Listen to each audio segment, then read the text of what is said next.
we even start a podcast? Well, I don't know. Podcast!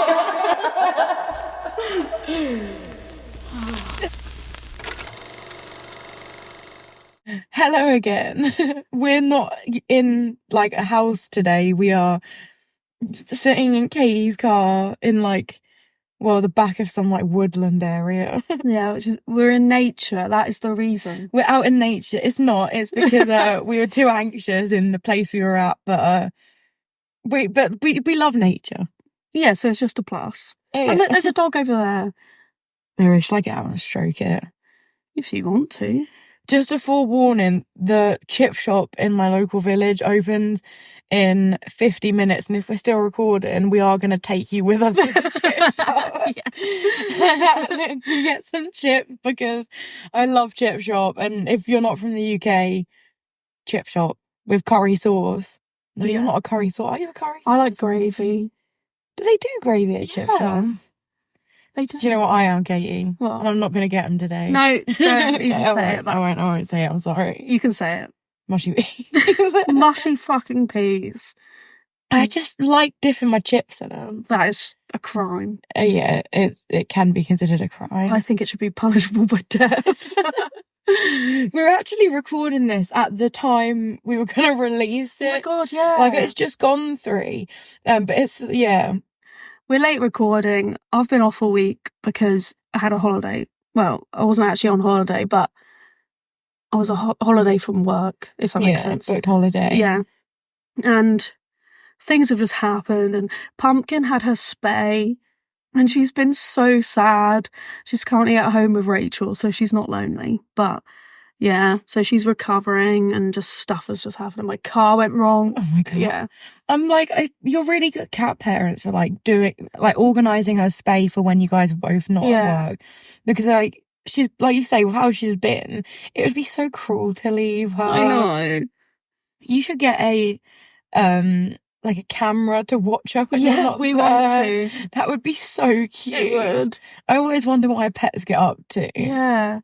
I have a dog and a guinea pig, and then when me and Kain are in the house, they're not friends, but I know they chill together, and sometimes I'll be in a separate room and I'll go into the kitchen and they're both facing each other, and I'm like, you guys are friends, and then I will get up the dog and just leave. I don't want you guys to know I'm friends. We've both been pretty dead on posting stuff the past week or so. We said works or not work. It's just been a lot. Katie's done so much. She went to London last week. I did, for Rachel's birthday. Yeah. And then last week, it was Rachel's, on her actual birthday. I had her surprise, which I planned. Oh my God, yes. I had been planning for about a month. Well, it was longer than that, but for all of her friends to come round. And we were going to get fish and chips for tea. And Rachel... chips again? Yeah, love fish and chips. And she basically had no idea, and I had to get her mum in on it. Mm. So her mum invited us round, and then I gave her friends the keys so they could get into our house and then wait for us to come home. Yeah, it's been stressful because basically Rachel kept inviting people to the fish and chips, and I was like, Rachel, stop. Even though she had no idea. But she asked her mum so many times, you can come if you want, and her mum was like, no, it's fine. I had chips the other day for tea, so I can't. And that was just really awkward. And bless her. We were supposed to go to Zach's to have a meal with her friends. That was the original plan. But then Rachel invited my grandparents. So then we ended up going to Zach's with just my grandparents. And then a few days before. Yeah, and then I had to make a new thing for Rachel's birthday. Yeah, but yeah. It's been a nightmare. So, with this episode, we do want to talk about... the diagnostic criterias and our experiences getting diagnosed with BPD, because it was tough. Yeah. This is a trigger warning before this episode, because we talk about suicide and self-harm quite a bit. So if you're not comfortable, don't listen to this episode because it gets dark. I got diagnosed when I was I don't know, I must have been 18. Because I don't think they diagnose you under 18, do they? I don't think so. So I think I was either 18 or maybe I was 19. But I think I might have been 18. Well, because I don't know. I remember you talking to me about it in college. Yeah. We were in college. And I I was 18 in college, to be fair, and so were you towards the end of it. Yeah. So like maybe you were in talks with the doctor before you turned 18. Yeah, I think you got diagnosed after. I think it was, they would be like, oh, you're showing symptoms of this, but like they wouldn't actually officially diagnose me until I was 18, because obviously things could still change because you're still developing. Even though I think you're still developing like at any age. Yeah. But yeah, so anyway, I was 18 or maybe 19, but I think I was 18. And I don't know, I had to go to the psychiatrist, I guess. And we were just like chatting, but really, I didn't really know 100% that it was like I was being like tested for it, if that makes sense. Not tested is the wrong word, I think. But they were just asking me loads of questions, really. And then they were like, yeah, so you're definitely showing signs of BPD or borderline personality disorder. Actually, I think it was EUPD, emotionally unstable personality disorder, but it's the same thing. And I was just like, great. Great, another one to the list. Yeah, and I was just like, okay, so... I think my mum was there, and she was like, so what do we do now? And they were like, well, there isn't really anything you can do. So, yeah. And then literally about 2 weeks later, I was discharged. Really? Yeah, which really sucks. When I was, like, first diagnosed, like, I sort of knew what, like, BPD, EPD was, but, like, I don't know. I think I went in, like, I can't really remember it too well. I know I was under the youth service, and I'd been like consistently under since I was like 13, as like with you, like constantly like getting discharged, going back, getting discharged, going back, and like I'd just been on a bunch of medication people were trying to put me on. None of it was working, and I just felt like I was getting worse. And like I managed to get a interview with a psychiatrist because it's so difficult to get under the NHS. Like it's so difficult, and most of the time, like. Because like to diagnose you with anxiety and depression, you can get diagnosed just like at the GP, I think. Yeah. Because like when I was diagnosed with anxiety and depression, like I think that was done at the GP. I only had a psychiatrist for my OCD and BPD diagnoses. I don't really remember, to be honest. All I remember is they make you fill out this, like, nowadays it's so easy to get diagnosed. They make you fill out this thing and it's like, in the past 2 weeks, how often have you felt like this? And there's one for depression and one for anxiety. And they're so like, oh, like, have you ever felt like down or depressed about your friends and family, or like how you feel about life? And it's just like such general questions to ask someone. Yeah. And like, I don't want to say it because how I'm about to say it is going to sound like I'm being rude, but I'm not. But like, how it's diagnosed is quite like simple in a way. Yeah, like oversimplifies it. Yeah, and like I don't mean like depression is simple because obviously it's not. But like I don't know, if it's just sort of easier Questions are so simple. Yeah, and it's a lot easier to actually like work out if someone's depressed than it is for like other things. Because. You know what I mean? Depression by itself is like it's an obvious thing to see in someone. Yeah. Like I know people say it's not obvious, like, and it isn't all the time, especially if someone's like suicidal, they can be hiding it. But you will notice little things like maybe they're not brushing their hair, or maybe they're like doing something creatively, like art, or maybe they're like putting themselves in like certain situations that are a little bit questionable, or like stuff like that. Like it's more visible, whereas like like depression and anxiety are both symptoms of a lot of other mental health conditions, whereas it's not like you could be like I don't know, for us with EUPD, like we will show symptoms of depression and mania, and I still kind of have those diagnoses, but it is probably more part of the EUPD, like, or the cycle of that. I don't know. Yeah, and I wonder if like a lot of it is because anxiety and depression is more spoken about, so maybe it is easier to recognise. Yeah. There is a lot of stigma with like other mental health issues, so I wonder if there wasn't as much like stigma and stuff and people spoke about it more, maybe it would be also easier to diagnose. And like, I think I remember Kain saying one time in terms of like how like you get diagnosed with stuff, they are looking for like a certain amount of symptoms. Yeah. There are so many symptoms to some of these, like to even just depression, there are so many symptoms that like it's sort of hard to cover all those bases. Yeah. When you're like, I don't know, when you are diagnosing someone, I guess, like, I don't know.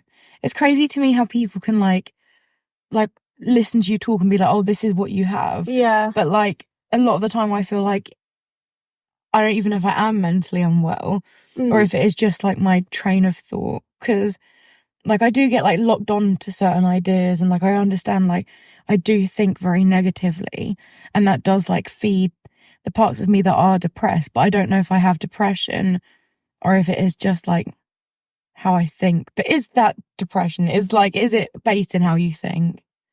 I know what you mean, because I was thinking, or is it just your personality? But then that would then make sense that you had a personality disorder, I guess.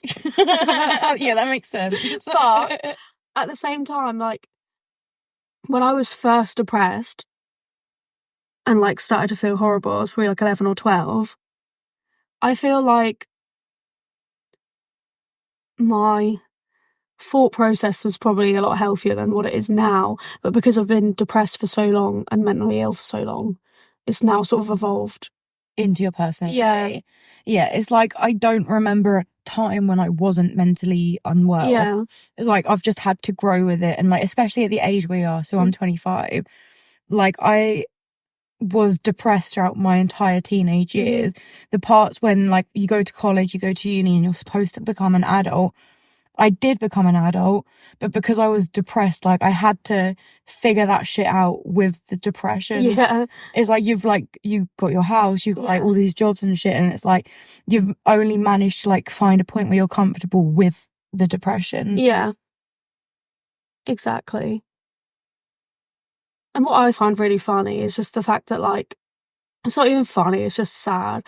Like, when I was, like, 14, I used to think to myself, like, I'm either going to be dead or I'm going to be, like, 24 and I'm going to be, like, feel so much better. And now I'm 24 and everything is the same, if not worse. Yeah, I think the problem is when I was younger, I was a lot more, like, dramatic. Like, I wasn't being dramatic. It was more like everything felt like more life and death. I was always suicidal. I was like cutting myself badly. And it was all I could think about was wanting to die, and like I didn't really do anything else. And like I still feel suicidal now, but I'm not like every night planning to kill myself. I'm just constantly thinking about dying and then still going to work anyway. Literally. And like when I look back to things that made me feel depressed and really anxious when I was younger, obviously, like now I see things differently, so I'm not anxious about going to school now. So there is a bit of a disconnect from it. But at the same time, like, I feel like the reason why I'm depressed now is because of just like, it's a different kind of depression in my head than what it was when I was younger. I describe it as more nihilistic. Yeah. I like, instead of being overwhelmingly sad, I just feel like overwhelmingly dead inside. Yeah. Like, and it's quite funny sometimes, like it shouldn't be, but like things do become a joke. Yeah. Like it's gonna sound dark, but like I watch all the shit that goes on in the world and I'm like, it has to be a joke. Yeah. I like, Kain tells me, he's like, you're becoming the Joker. I'm like, I'm not. Things are just like ridiculous. It's so like absurd that, yeah. Yeah. I know exactly what you mean. So like when you actually had your interview to get diagnosed, mine was long. It was well long. It was over an hour long. Yeah. And it like consisted of like, again, a written test where it's like how like, but it was like more in depth than that. It was like, do you feel like quite angry? Oh, I've just had some memories pop up of like the reasons why like I had to go get tested. Yeah. So I threw our wheelie bin at some man who was doing work on the next door neighbour's house. Yeah. Because I was sleeping, and granted it was 2 p.m. like in the middle of the day, but like I was depressed. I was sleeping all the time. And he was just drilling, and it sounded like it was going to come through my house. And I went round pounding on the door, like just being like, mate, you're going to come through. I was so angry. And like I went round again and I was like banging at the door, and he like followed me out, and I threw the wheelie bin at him. Like those big bins outside. Yeah. And that was an experience. Like, yeah, I had to call my mum because he was just like, as you can imagine, not happy and like threatening to call the police. Then my mum came and was like, I'm really sorry, she's like ill. And I was like, well, that's great. Or whatever. And then, yeah. And I was so like, I've got a lot better now, but I honestly went through a period where I was so angry. And I would go from like literally like now I obviously know I was splitting up. Yeah. Like I couldn't really understand, like I didn't really know what that was at the time. But I would literally go from like wanting to stab Kain with a pencil to like crying about suicide within the space of like 5 minutes. Yeah. And like it was hurting him and it was hurting me and like my mum and everyone, like, and my sisters and stuff. It was hurting everyone. Yeah. And yeah, I know we went off topic, but and then it was like literally we spent like 40 minutes just talking to each other. Like it wasn't like a questionnaire when he was asking me questions. He was like more just like talking to me about things. And then like I got a call about 2 weeks later and it was like, you've been diagnosed. And then they wanted to put me in group therapy for DBT, so dialectical behavioural therapy. And I really didn't want to do group therapy, and they were like, this is the only option that we have left for you now. I went to one session and I just never came back. Group, they love to offer a group therapy session out, don't they? I can see why, right? I can see why, because it is cost effective. However, you got a bunch of kids with anxiety, group is not going to work. You want to stick them in a fucking like self-esteem group, that's not gonna work. No. You want to stick them in a group for kids that have panic attacks? Why? Like, why? There's no way that can work. Exactly. I feel like if you gave them like therapy like first, and maybe like you could work towards the group rather than just shoving you in a group, because that's just not gonna work.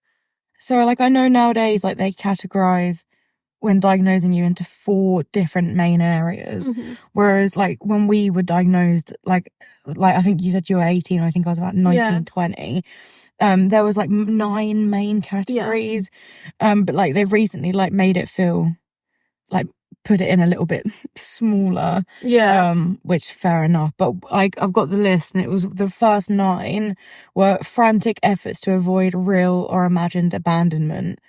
And it says, note, do not include suicidal or self-mutilating behaviours. I feel like I've never really spoke to you much about your abandonment issues. Which I've always sort of like known where they've come from. But like I've not really spoke to you about like how you felt about abandonment. So I feel in my brain, especially now, because I feel like my BPD has evolved.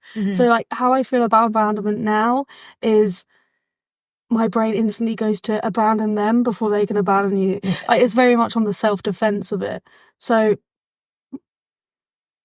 like when I was younger, like a teenager, I would be like, please don't leave me, like stuff like that. But now I feel like I'm just like, no, if you want to leave, go. Like, because I'm just like self-defending. I don't know. Do you know what I mean? I know exactly what you mean. I don't know. I get some, like, if someone like gets up to leave the room, like sometimes I'm a bit like, God, let me know. You must do that. And then they've got to be like, oh, I'm just going for a wee, and I'm like, oh, thank you for letting me know. Because it does like trigger something in me a little bit. The second one is a pattern of unstable and intense interpersonal relationships characterized by alternating between extremes of ideation and devaluation. That was a crazy sentence. That was. Sorry. So that's sort of basically splitting. That kind of thing. And just like unstable relationships with people, which like I do have good relationships with people, but like I don't know, I feel like I am unstable, and I make conscious efforts not to put that on other people. Whereas when I was younger, I definitely my BPD definitely affected other people probably more than it Yeah. affected me, because I was sort of like, you know what I mean? But like now I do try and think like you say, like I sort of put it on myself, Yeah. which is better, but like, because it's not really affecting anyone else, but like it still affects you. Everyone says, like, I really struggle talking to people about how I feel. And everyone was like, but like, why? Like, I'm here for you, I want to listen. And it's like, you may think that, but the problem is it's so constant. And like you say, I've had experience where I am actively telling people how I feel, and people are telling me that's too much, you're crazy. Or like, that's too much, like, I'm sorry. Like, or like, they don't know what to say. And it's like, no one ever knows what to say. And it's at a point where like, I understand talking can help, but talking can't help me. Yeah. And like, I know I can't help myself either, but it's better to internalize it than to like, I don't know, throw a wheelie bin at the man like doing his job. Yeah. Number 3 is identity disturbance. So markedly and persistently unstable self-image or sense of self. So I think everyone had this. I don't think that's a symptom of You BPD. say that, however, I struggled massively with this. I still do a little bit, but as a teenager, like, you know how like when I was a teenager and you were as well, and my mum would say like, oh, like, you know, Katie needs to like stand up for herself. I think a part of the reason why I couldn't stand up for myself was also because like I didn't even know what I believed in myself. Like, I don't know, I struggled so much with like what I thought was right. If somebody's had an opinion, I'd be like, yeah, you're right. But then someone might have a different opinion. I'm like, that's right too.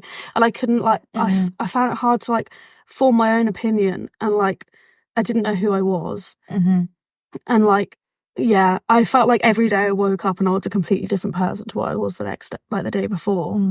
I feel a lot better about that sort of thing now. Like, I still struggle with it a little bit, but there was definitely a time when I just didn't know who I was, like, at all. Yeah. And it was bad. But yeah.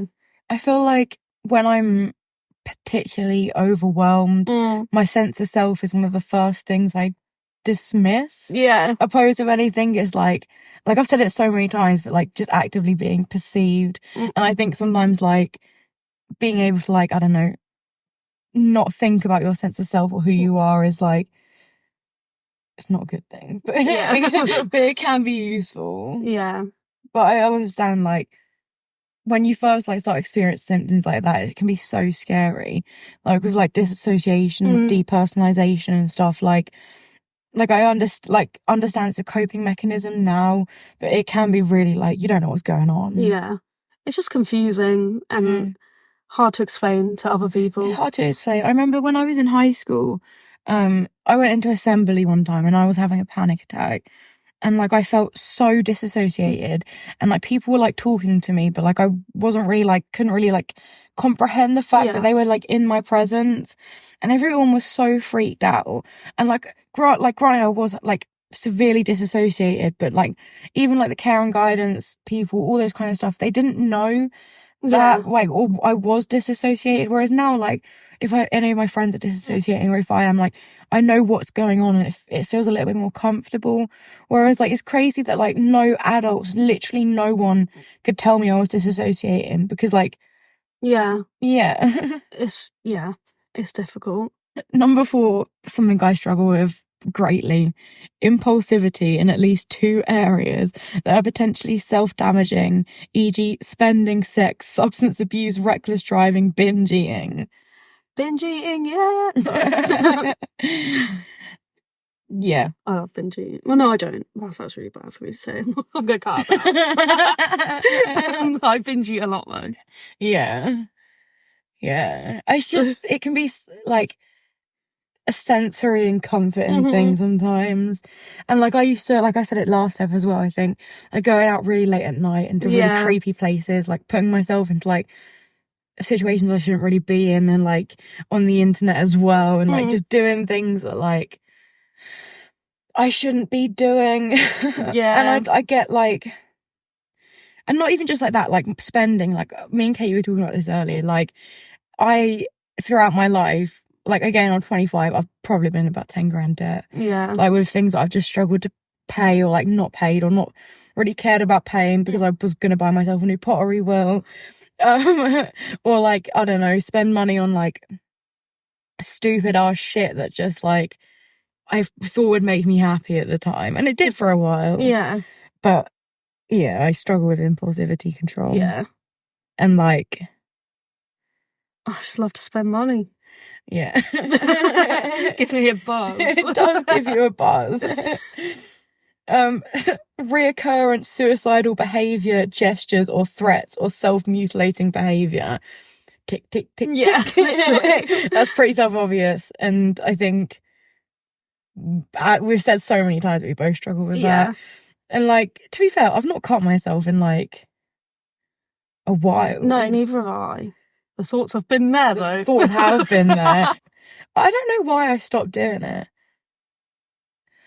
Like, because like you say, I feel the urge to do it, and like, I still really want to, but like, it honestly got to the point where like it was like addictive when I was doing it. Like, I wasn't even doing it because I was depressed.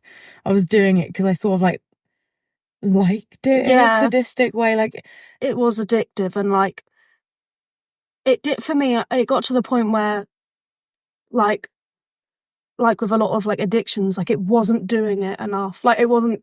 I hate to say it, but it wasn't cutting enough. Yeah.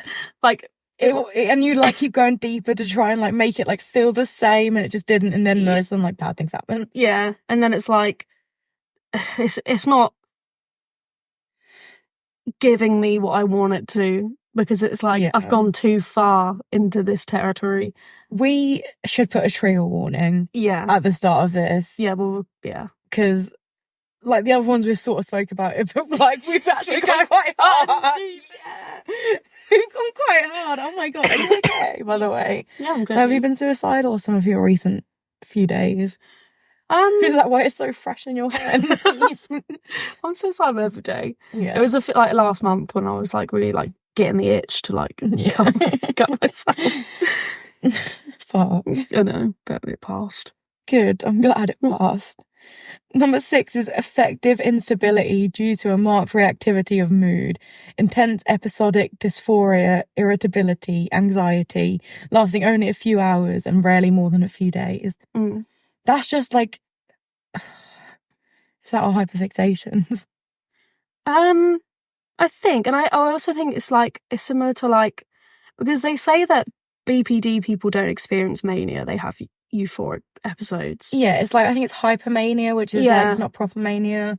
So I think it is similar in that sort of sense, where you have like an episode of euphoria, or I guess intense anger. Yeah, I think anger is a very big thing with BPD that we like not many people speak about much. Like they talk about like the manipulative behaviours of it and like the lengths people want to go to try and avoid that abandonment, which like again it's like, I think people with BPD are self-aware and not to begin with, but get to a point where you're self-aware enough to realise when you're doing things like that. Yeah. But like it's like those intense like anger, like that burst of anger that you feel a lot of the time, like something so small can happen and I can literally like it 1 to 10 so quick. Yeah. And I always say it's because like with BPD it's not just like that one thing that gets you angry, it just feels like every single thing like leading to that moment has got you angry. It's just like if you think about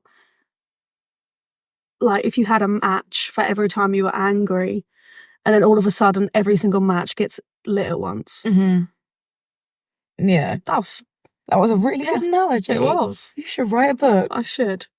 I might. Next hyperfixation, a book. Do you know how many times I've got a hyperfixation to write a book and I just don't, or I start it and I like spider diagram ideas because I love a spider diagram. I love a spider. I love them so much, and I just never finish them. But like consistently, I've been doing this since I was like 6. Yeah, I really enjoy like the world building like aspect of it. Same. Like creating the characters, like setting the scene. As soon as that's done, I'm like, I love it so much. It is the best part, like getting to like make your own world and shit. Yeah.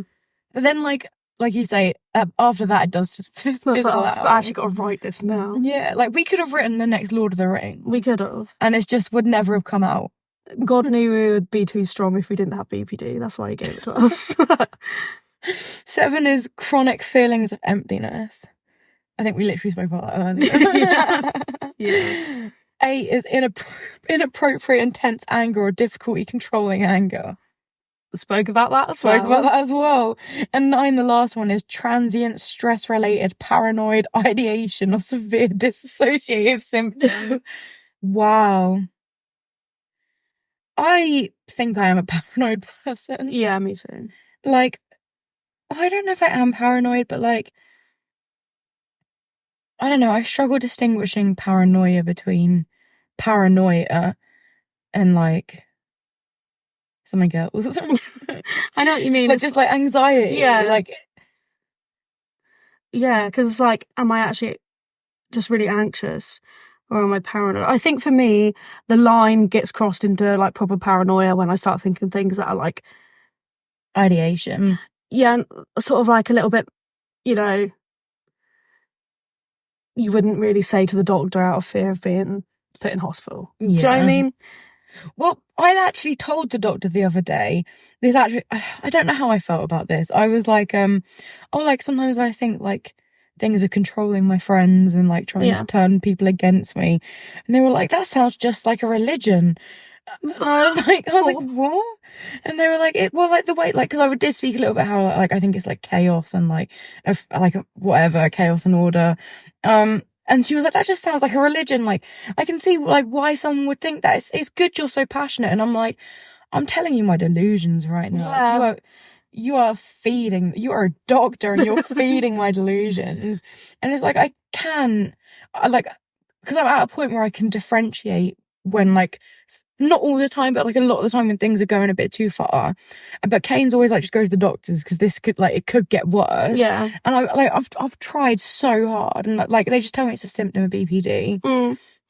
And I get it is, but it's hard because like BPD has so many like different symptoms that could easily be something else. Or like you could have BPD, but you could also have something else at the same time, but like because you've got BPD, they're like, oh, it's the BPD. Do you know what I mean? Well, because they say like a schizoaffective disorder? Yeah. Is when you've got schizophrenia and a personality disorder. So like, it's obviously common enough for shit like that to overlap when you've got a whole name for it already. Exactly. We're probably going to start wrapping up for this episode because I think the diagnostic criteria, like we're already like 30 plus minutes in and we've only done the old way of diagnosing. We haven't even begun to talk about how it's done now. So like we should probably wrap it up for the time being and then do more of this in our second episode, like a part 2. Yeah. This episode talking about diagnostic criteria because I mean it's such a big part of any mental illness, isn't it? Having to get it diagnosed and going through that whole system. Yeah, and when you were reading out the list of like the old diagnostic criteria, I thought we were just going to read the list and then move on, but every single symptom we were like, oh yeah, this, and we spoke so much about each individual thing. I think it's good too, though. Yeah, definitely. Like, so many people like those are such broad symptoms. Yeah. There are so many other symptoms that I've experienced that doctors and stuff have told me that is a symptom or like a result of the EPD that like, I don't know, it's crazy to categorize it. And on the NHS website as well, like when you Google like, oh, what is like borderline personality disorder symptom, it gives you the shittiest, like it's so small. It's not even worth actually sharing.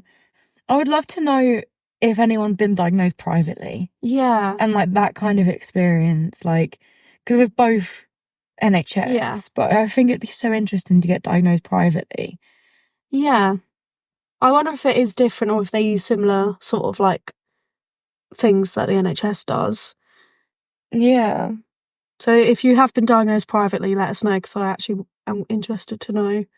Because they would use the same like material to like, I don't know, I feel like the NHS would categorise it a bit more and like then you could like go through the database and be like symptoms.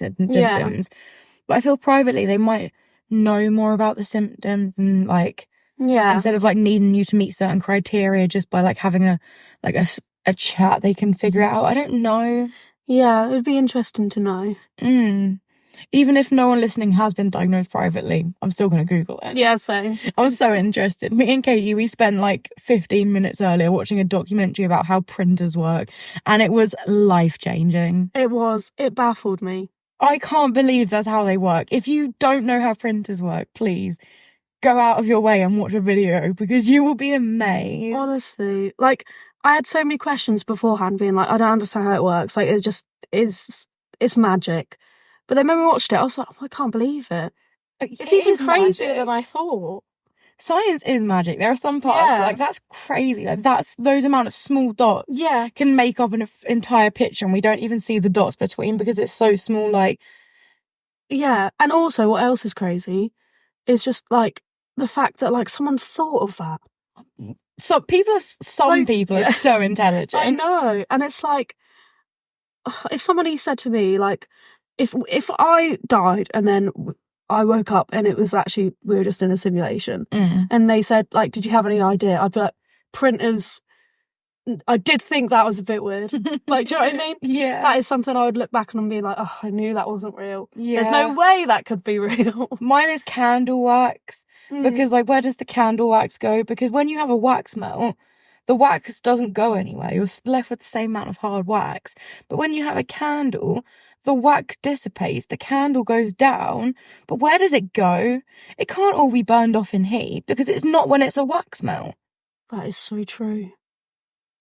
Unless there's something to do with the fact that, like, there's an actual flame on it, and there isn't with a wax melt. Maybe. That just doesn't make sense, though. Oh, it's not a good enough answer to satiate my needs. But yeah, we'll end it on there. Food for thought, guys. Yeah. But yeah, so cut that out. I will. All right. Thank you for listening. Thank you, and follow us on YouTube, TikTok, Instagram, and whatever else the cool kids use nowadays that we have. Yeah. Which I'm not sure, because Kay does the social media. Bye.